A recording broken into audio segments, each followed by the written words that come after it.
अगर आपको पता लग गया कि आपका ट्रेड गलत हो चुका है, आपका स्टॉप लॉस कट चुका है, इमीडिएटली मार्केट ऑर्डर लगाइए, मार्केट से एग्जिट कर दीजिए, और या फिर ट्रेड लेते टाइम ही आप स्टॉप लॉस ऑर्डर प्लेस कीजिए। दोस्तों यकीन मानना, आपके स्टॉप लॉस को ढूंढ के कोई हंट नहीं कर रहा है।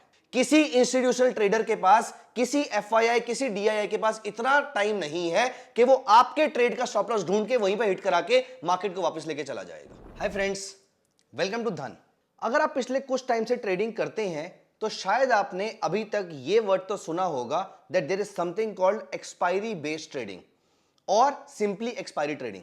तो दोस्तों व्हाट वी रियलाइज्ड इज कि बहुत सारे लोग एक्सपायरी पे ट्रेड करते हैं। Now there are different days for different products to expire. So for example, Monday को बैंकेक्स एक्सपायर होता है तो ट्यूसडे को फिन निफ्टी, वेंसडे को मिड कैप निफ्टी और बैंक निफ्टी, और थर्सडे को निफ्टी, फ्राइडे को सेंसेक्स। तो आज की डेट में ऑलमोस्ट, और ये नंबर, ये डेट्स पिछले कुछ टाइम में चेंज हुई भी है और हो सकता है आने वाले टाइम में भी ये डेट्स कुछ ना कुछ चेंज हो, लेकिन टू सम एक्सटेंड जितना भविष्य में यहां से देख पा रहे हैं उससे एक बात तो क्लियर है कि इंडिया में प्रोडक्ट्स और भी बहुत सारे आने वाले हैं। They are on the verge of coming. तो अभी मिड कैप इंडेक्स ट्रेड होता है, हो सकता है फ्यूचर में स्मॉल कैप इंडेक्स भी ट्रेड होता हो सकता है कोई और ऐसा mid cap plus small cap index ऐसा भी कुछ आ जाए। हाइपोथेटिकली हम यहां पर बात कर रहे हैं अभी के लिए।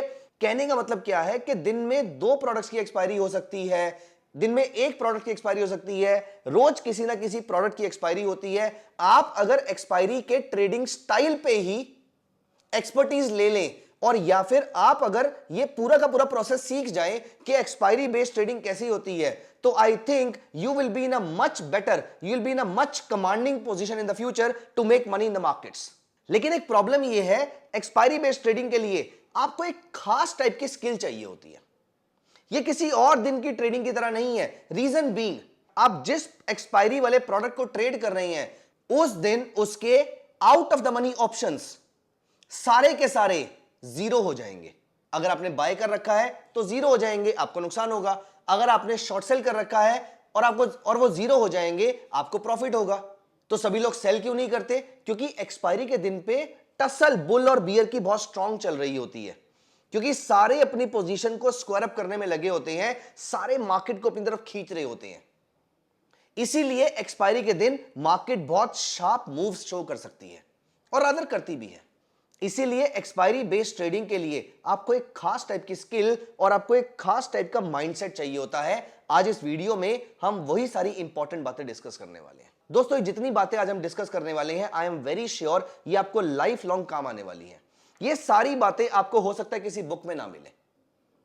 इनमें से ज्यादातर चीजें जो आज मैं डिस्कस करने वाला हूं, all these things I have learned through a lot of years or maybe more than a decade of being in the market, making money, losing money, losing a lot of money, then making a lot of money। ये पूरी cycle, ये सारी चीजों के through, इन सब की इस सारी मार्केट की उठापटक के थ्रू मैंने जो सीखा है मैं आपके सामने पॉइंट वाइज प्रेजेंट करने वाला हूं। प्लीज मेक श्योर कि ये सारे के सारे पॉइंट्स आप अपनी ट्रेडिंग के टाइम पे याद जरूर रखिएगा। तो दोस्तों पहले समझते हैं कि एक्सपायरी बेस्ड ट्रेडिंग बाकी सारी ट्रेडिंग से अलग कैसे होती है। एक पॉइंट मैंने डिस्कस किया, पहला, इस दिन OTM options, out of the money options zero हो जाते हैं। दूसरी चीज, इन द मनी ऑप्शन की इंट्रिंसिक वैल्यू तो रहती है लेकिन टाइम वैल्यू उसकी भी जीरो हो जाती है। तो प्राइमरीली अगर हमें एक शॉर्टकट में स्टेटमेंट बोलनी है तो सारे ऑप्शंस की टाइम वैल्यू जीरो हो जाती है। दूसरा, क्योंकि बायर सेलर बहुत ज्यादा होते हैं, बहुत ज्यादा एक्टिव होते हैं, लड़ रहे होते हैं, टसल कर रहे होते हैं, इसलिए उस दिन वोलेटिलिटी बहुत ज्यादा रहती है। अगर वोलेटिलिटी ज्यादा है तो ऑप्शन बाय करने में फायदा हुआ ना? नहीं। एक और थॉट प्रोसेस है। रीजन ये है क्योंकि टाइम वैल्यू जीरो हो रही है, टाइम वैल्यू खत्म हो रही है, एग्रेसिवली नीचे जा रही होती है, इसलिए बायर्स को अगर मार्केट 5, 10, 15 मिनट भी वहीं रुक जाती है तो बायर्स को बहुत नुकसान होता है। और ऑप्शन सेलर को बेनिफिट क्यों नहीं हो रहा? क्योंकि मार्केट बहुत ज्यादा वोलेटाइल है, तो वो बहुत ही रिस्की पोजीशन में बैठा हुआ है। तो आप देख रहे हैं दोनों के लिए ही बहुत ही ट्रिकी सिचुएशन है आज एक्सपायरी डे की ट्रेडिंग के लिए। लेकिन यहां पर कुछ बातें जो आपको ध्यान देने वाली है, उनमें से पहली बात, अगर मार्केट थोड़ी देर भी फ्लैट रहेगी तो option buyer will start losing money. अगर आप ऑप्शन बायर हैं तो ये आप पे इमीडिएटली स्ट्रेस पैदा करेगा। तो हमेशा याद रखिए, अगर आप एक्सपायरी वाले दिन ऑप्शन बाय कर रहे हैं, आपका स्टॉप लॉस आप सिस्टम में डालिए, और या फिर आप माइंड में रखिए, पहली प्रेफरेंस तो यही है कि आप उसको सिस्टम में डालिए। आप इसको सिस्टम में डालिए और ये आपके लिए एक स्ट्रिक्ट स्टॉप लॉस होना चाहिए। आप जितना पैसा लूज कर सकते थे, पहली बार जो आपका थॉट आया था, वही आपका ओरिजिनल रिस्क एपेटाइट है, वही आपका ओरिजिनल थॉट है। जैसे ही वो स्टॉप लॉस कटा, आप मार्केट से बाहर हो जाइए। किसी और दिन आप मार्केट से किस तरीके से फाइट करते हैं मुझे नहीं मालूम है, लेकिन एक्सपायरी के दिन तो अपने मार्केट से बिल्कुल फाइट नहीं करना है। तो अगर आप ऑप्शन बायर हैं तो स्ट्रिक्ट स्टॉप लॉस होना चाहिए। अगर आप ऑप्शन बायर नहीं है तो पहला बेनिफिट आपके पास यह जाता है कि 2 out of 3 times on an expiry day the option sellers are likely to win in general also in options seller के फेवर में गेम ज्यादा है in terms of theta DK. So approximately 70% probability is in favour of option seller. तो अगर आप expiry के trader हैं तो एज अ ऑप्शन सेलर आपको ज्यादा बेनिफिट होने वाला है। This is nowhere a recommendation to become an option seller or a suggestion to become an option buyer. That completely depends upon you. I am just talking about the probability. पहला, game is skewed towards option selling here. दूसरा, game is skewed towards option selling here क्योंकि अगर ये market थोड़ी देर के लिए flat भी रहती है तो थीटा डीके इतना फास्ट हो रहा होता है कि ऑप्शन सेलर को वहां से बहुत स्ट्रॉन्ग बेनिफिट मिलने शुरू हो जाते हैं। लेकिन ऑप्शन सेलर को यहां पर ग्रीडी होने की जरूरत नहीं है। आपको जब मार्केट के फ्लैट रहने पर भी थोड़े से पैसे मिल गए हैं तो आप यहां पे अपना प्रॉफिट लीजिए और मार्केट से बाहर हो जाइए। एक क्वेश्चन जो मैं हर बार एक्सपायरी पे अपने आप से पूछता हूं, रादर हर बड़े ट्रेड से पहले मैं अपने आप से एक क्वेश्चन पूछता हूं। क्वेश्चन, क्या मैं दुनिया का सारा पैसा बनाना चाहता हूं या मैं सिर्फ पैसा बनाना चाहता हूं? और मेरा आंसर है ऑप्शन नंबर 2। तो यहां पर अगर मेरा पैसा बन गया, मुझे मार्केट में ज्यादा देर तक बैठने की जरूरत क्या है? So rule number 1, if you want theta decay to work in your favor, you will have to become an option seller.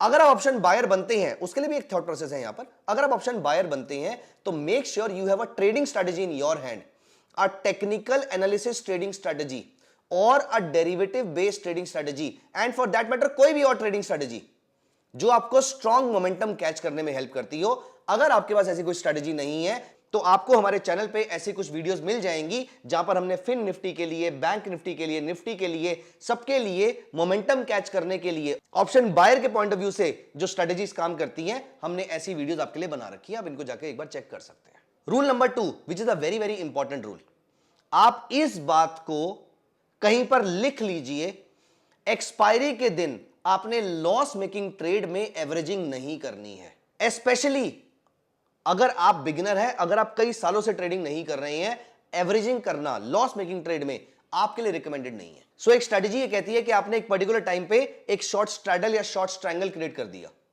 Short straddle मतलब आपने एट द मनी की कॉलर पुट दोनों बेच दी, highly risky strategy at the first place itself. अगर ये profit में जा रही है तो इसको होल्ड किया, अगर ये लॉस में जा रही है तो जब ये एक पर्टिकुलर लॉस हिट करती है, जब इसमें एक पर्टिकुलर टाइप का लॉस आ रहा होता है, वहां पर आपने एक और स्ट्रैडल वहां पर क्रिएट कर दिया। फिर इसका लॉस, जो सेकंड वाली स्ट्रेटजी थी वो भी लॉस में आ गई, मतलब फर्स्ट वाली तो ऑलरेडी लॉस में थी और उसका लॉस बढ़ गया होगा, अब सेकंड वाली भी लॉस में आ गई। आप थर्ड वाली को भी आप सेल करना शुरू कर दिया और ये भी फॉर एग्जांपल लॉस में आ गई। आप लॉस मेकिंग ट्रेड्स की एवरेजिंग करते जा रहे हैं।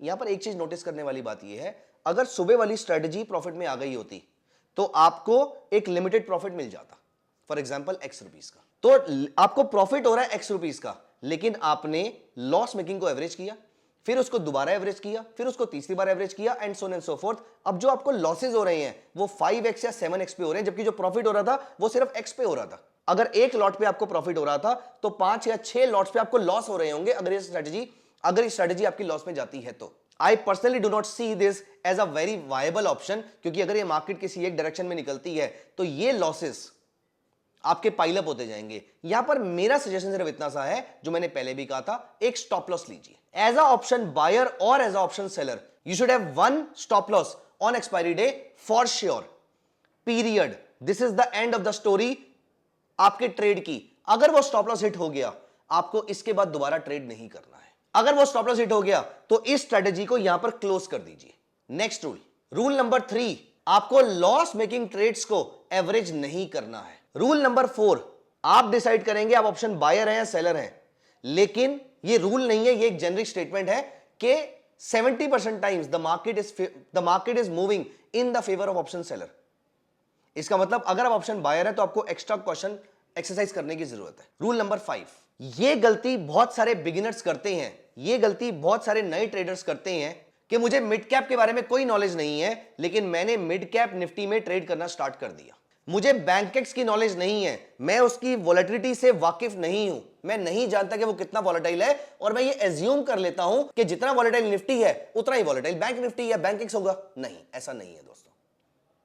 तो rule number 5, always know the product that you want to trade. Rule number 6, अगर आप ऑप्शन सेलर हैं, stay away from at the money. At least मेरा थॉट प्रोसेस ये कहता है, अगर आपके पास कोई ऐसी ट्रेडिंग स्ट्रेटेजी है जो एट द मनी के लिए स्पेसिफिकली बनी हुई है, then it's a different thing. But most of the experienced option sellers, most of the traders who are into the market for the last many decades, और वो अगर एक्सपायरी के दिन ऑप्शन सेल कर रहे हैं, most likely they will be selling far out of the money options. लेकिन beginners बहुत एग्रेसिव होके ज्यादा प्रॉफिट कमाने के लालच में वो एट द मनी या in the money option sell करना शुरू कर देते हैं, क्योंकि मार्जिन तो वही लगना है, तो ज्यादा प्रीमियम क्यों ना कमाया जाए। दोस्तों, रूल नंबर 6 ये कहता है कि आपको रिवॉर्ड के बारे में बाद में सोचना है, एक्सपायरी के दिन सबसे पहली चीज आपको अपने रिस्क के बारे में सोचना है।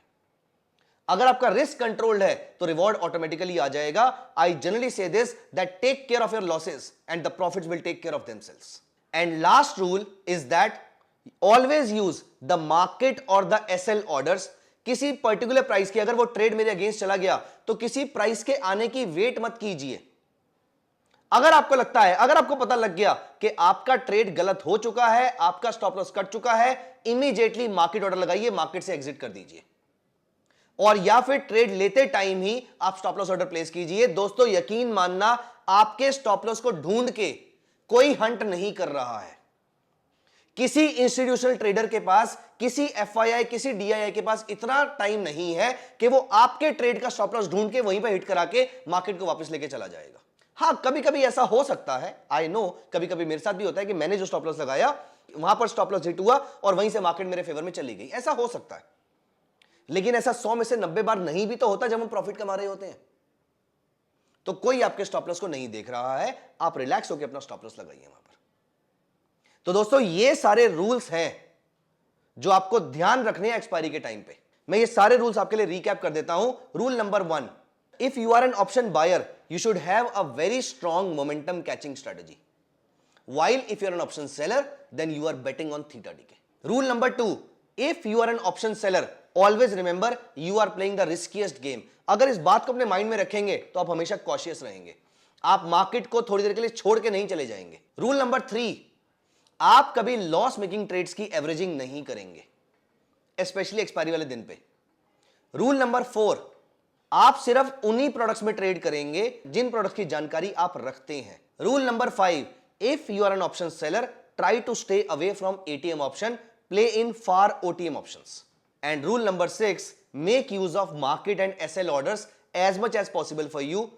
अगर आप बिना डरे ट्रेड करना चाहते हैं तो सबसे पहले जब आपने ट्रेड इनिशिएट किया उस समय डरना बहुत जरूरी था, आपको अपना स्टॉप लॉस ऑर्डर लगाना बहुत जरूरी था। हमेशा याद रखना, there will always be more opportunities tomorrow than yesterday. Markets कल भी थी, मार्केट्स कल भी रहेंगी। The most important point is safeguarding yourself. आज अगर हम खुद को सेव करेंगे तो आने वाले टाइम में बहुत पैसा बना सकते हैं। इसीलिए पहला थॉट प्रोसेस अपने रिस्क को कंटेन करने का, रिस्क को कंट्रोल करने का होना चाहिए, और सेकंड रिवॉर्ड का होना चाहिए, specially on an expiry day. अगर आपको हमारे थॉट्स अच्छे लगे हैं, अगर आप भी हमारे इन थॉट्स से रेजोनेट करते हैं, तो please make sure that you are sharing all these videos with all your loved ones जो फाइनेंशियल मार्केट्स में ट्रेडिंग करते हैं, स्पेशली ऑप्शंस मार्केट में। Options is a risky game, लेकिन अपनी सूझबूझ से हम इसको अपना एक सोर्स ऑफ लिविंग बना सकते हैं। आप इसके थ्रू एक पैसिव सोर्स ऑफ इनकम भी जनरेट कर सकते हैं, लेकिन ओनली सीख कर। Just in case you are still not subscribe to our channel, please make sure आप इसको अभी सब्सक्राइब कीजिए। अब आपके कमेंट्स इस वीडियो पे, आपके कमेंट्स का हमें इंतजार रहेगा, and I am very sure you are going to share this video with everyone around you who trades actively in options. See you with more thoughts. Thank you so much. Bye-bye. Investments in the securities market are subject to market risk. Read all the related documents carefully before investing.